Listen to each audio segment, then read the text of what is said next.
What is up guys, स्वागत है आप सभी का। तो इस वीडियो में हम देखेंगे drugs used in congestive heart failure. अगर आपने मेरी पिछली कार्डियोवैस्कुलर सिस्टम की वीडियोस नहीं देखी हैं जिसमें मैंने इलेक्ट्रोफिजियोलॉजी और एंटी एरिथमिक ड्रग्स को कवर किया है, तो उन्हें भी जाके आप चेकआउट कर लेना। वीडियो एंड तक देखना, स्किप मत करना। तो स्टार्ट करते हैं फिर।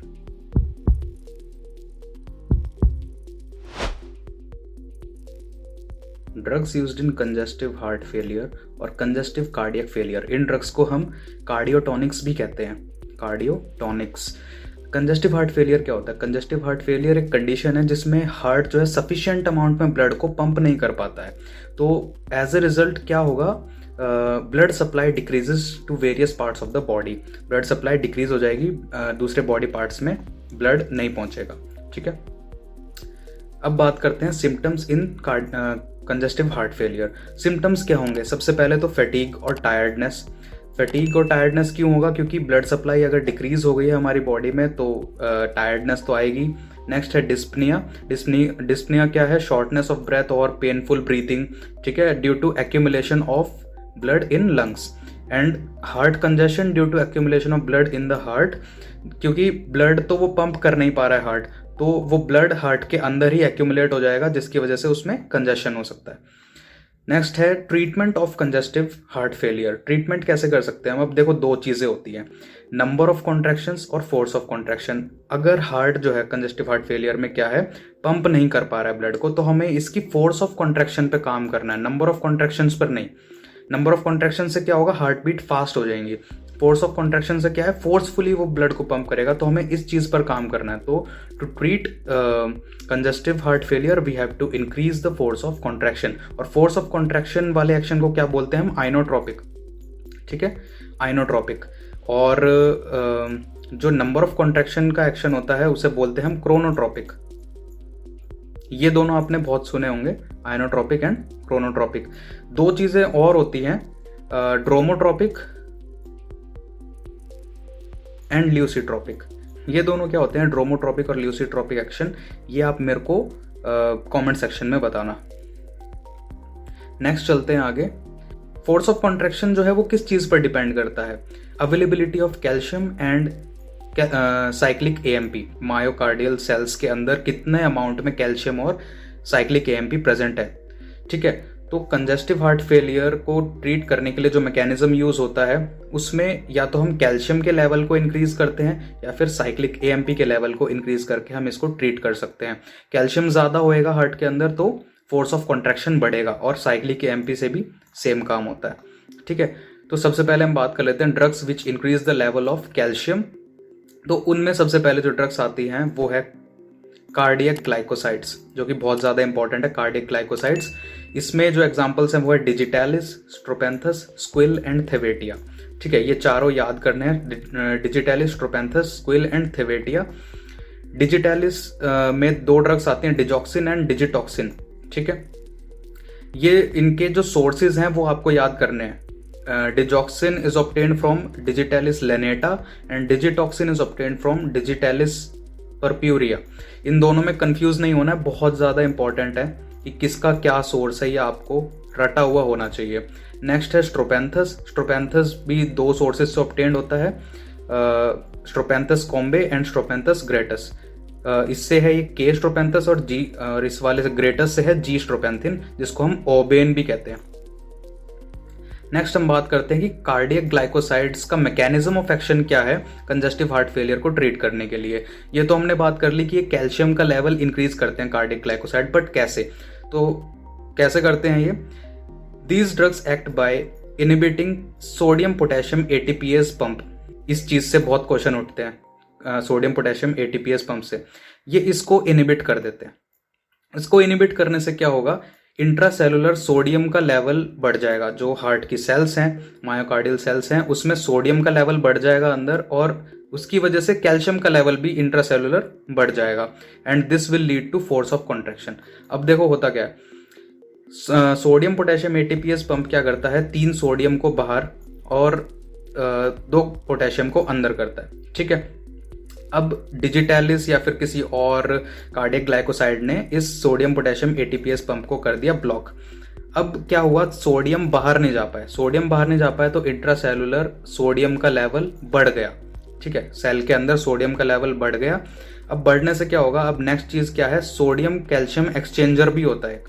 सोडियम कैल्शियम एक्सचेंजर क्या करता है कि ये सोडियम अगर बाहर चला जाएगा तो सोडियम अंदर लेगा थोड़ा और बदले में कैल्शियम को बाहर फेंक देगा। क्योंकि इसने क्या किया था, सोडियम पोटेशियम एटीपीएस पंप ने क्या किया था कि सोडियम को बाहर कर दिया था।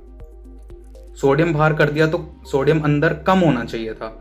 ठीक है, और पहले कैल्शियम क्या था, अंदर था, इसको निकलना है बाहर through sodium calcium exchanger. But अब क्या हुआ है, ये वाला तो हो गया ब्लॉक, अब सोडियम तो बाहर नहीं जा पा रहा। अब बाहर नहीं गया तो अंदर ऑलरेडी ज्यादा है। अब ये सोडियम कैल्शियम एक्सचेंजर काम ही नहीं करेगा, क्योंकि जब ऑलरेडी सोडियम अंदर है तो वो बाहर से सोडियम अंदर क्यों लेगा। अब वो बाहर से नहीं ले रहा है अंदर, तो फिर जो बदले में एक्सचेंज के लिए कैल्शियम वो बाहर भेजता है वो नहीं भेज पाएगा, तो कैल्शियम भी अंदर जो है उसका अमाउंट बढ़ जाएगा। अब कैल्शियम बढ़ गया तो फिर वो फोर्स ऑफ कॉन्ट्रैक्शन बढ़ाएगा बाय बाइंडिंग टू ट्रोपोनिन सी। ठीक है, उसकी बाइंडिंग बढ़ जाएगी, ट्रोपोनिन सी से बाइंड करके सार्कोप्लाज्मिक रेटिकुलम के अंदर जाएगा और फिर ये अपना आइनोट्रोपिक एक्शन यानी कि फोर्स ऑफ कॉन्ट्रैक्शन को इंक्रीज करवाएगा। ठीक है, तो ये इसका मैकेनिज्म होता है कार्डियक ग्लाइकोसाइड्स का, या फिर डिजिटैलिस का कह सकते हो, क्योंकि इसके अंदर ये ड्रग आती है। अब बात करते हैं pharmacological actions of cardiac glycosides की। तो ये पॉजिटिव आइनोट्रोपिक एक्शन और नेगेटिव क्रोनोट्रोपिक एक्शन शो करती हैं। पॉजिटिव आइनोट्रोपिक एक्शन मतलब फोर्स ऑफ कॉन्ट्रैक्शन तो बढ़ा रहे हैं, लेकिन नंबर ऑफ कॉन्ट्रैक्शंस कम कर दे रहे हैं। नंबर ऑफ कॉन्ट्रैक्शंस मतलब हार्ट बीट स्लो कर देते हैं, बट जो वो बीट हो रही है बहुत फोर्सफुली हो रही है। ठीक है, तो इसमें क्या किया, ये कैल्शियम का जैसे लेवल अंदर बढ़ गया सेल के अंदर, तो इसने पॉजिटिव आइनोट्रोपिक एक्शन दिखा दिया। लेकिन ये रिफ्रैक्टरी पीरियड को बढ़ा देता है। रिफ्रैक्टरी पीरियड कैसे बढ़ेगा, जैसे अगर आपने इलेक्ट्रोफिजियोलॉजी आपको पता है तो इस तरह से डिपोलराइज होता है, देन वापस रिपोलराइज होता है।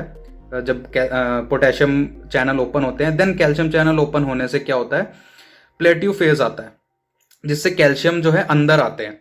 अब अंदर कैल्शियम आ रहे हैं और भी अंदर कैल्शियम प्रेजेंट है पहले से।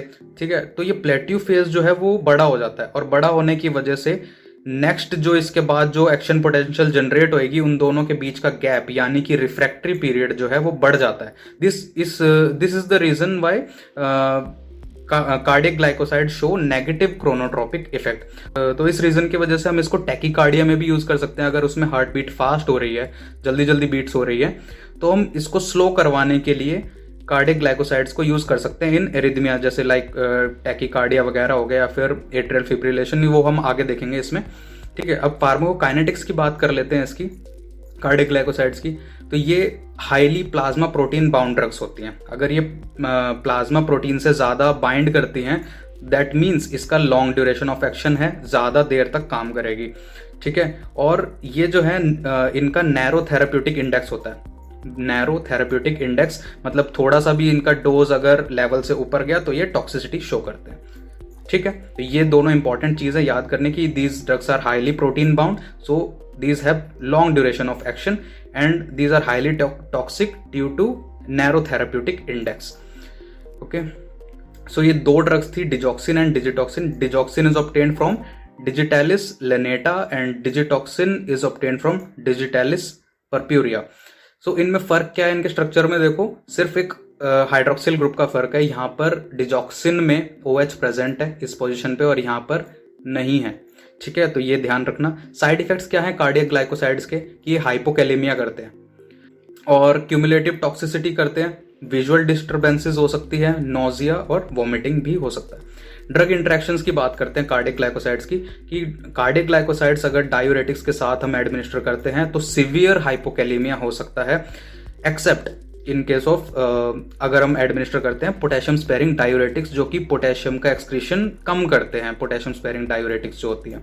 बाकी कोई भी डायूरेटिक्स हुआ, जैसे कि लूप डायूरेटिक्स, जैसे फ्यूरासमाइड हो गया, या फिर थायाजाइड डायूरेटिक्स, तो वो जो है सिवियर हाइपोकैलेमिया कर सकते हैं। और हाइपोकैलेमिया के कॉन्सिक्वेंसेस क्या हो सकते हैं, उससे हमें कॉन्स्टिपेशन वगैरह हो सकता है, या फिर मतलब हार्ट पैल्पिटेशंस हो सकती हैं। हार्ट पैल्पिटेशंस में क्या है कि हमें ऐसा फील होएगा लाइक कि हमारी हार्ट बीट्स जो हैं वो स्किप हो रही हैं बीच बीच में। कार्डियक ग्लाइकोसाइड्स और क्विनिडीन का भी इंटरेक्शन है। क्विनिडीन क्या होता है? Quinidine is a anti arrhythmic drug, ठीक है। और अगर कार्डियक ग्लाइकोसाइड के साथ हम इसको एडमिनिस्टर करते हैं तो ये टॉक्सिसिटी शो करता है ऑफ कार्डियक ग्लाइकोसाइड्स। इसका एक सेपरेट वीडियो मैं बनाऊंगा क्विनिडीन और कार्डियक ग्लाइकोसाइड के ऊपर, ठीक है। Therapeutic uses of cardiac glycosides की हम बात करते हैं कि किस किस जगह पर ये किस तरीके से यूज हो सकती है।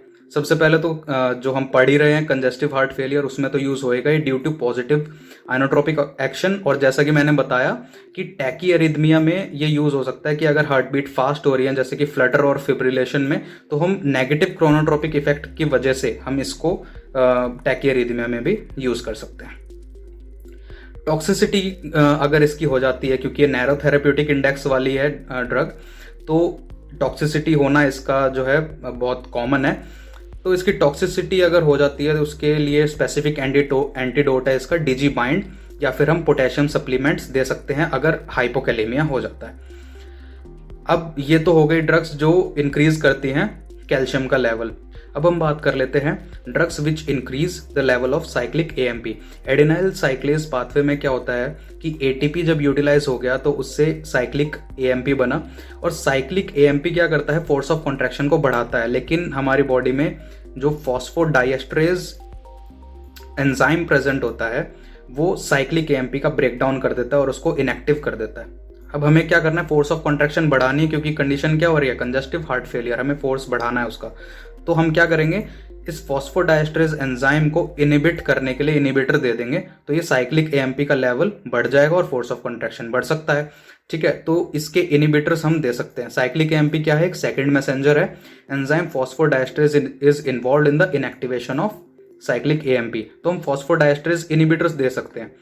एक फॉस्फोडाइएस्ट्रेज एंजाइम जो है 3 वो प्रेजेंट होता है हार्ट में, और फॉस्फोडाइएस्ट्रेज 4 जो है वो ब्रोंकाई में प्रेजेंट होता है। तो हमें स्पेसिफिक जो है सेलेक्टिव फॉस्फोडाइएस्ट्रेज 3 इनिबिटर्स देने हैं, क्योंकि वो हार्ट वाला जो है उसमें हमें उसको इनिबिट करवाना है। तो सेलेक्टिव फॉस्फोडाइएस्ट्रेज 3 इनिबिटर्स कौन कौन से हैं? एमरिनोन एंड मिलरिनोन, ठीक है। ये 2 ड्रग्स आपको याद करनी है। एमरिनोन एंड मिलरिनोन आर फॉस्फोडाइएस्ट्रेज इनिबिटर्स।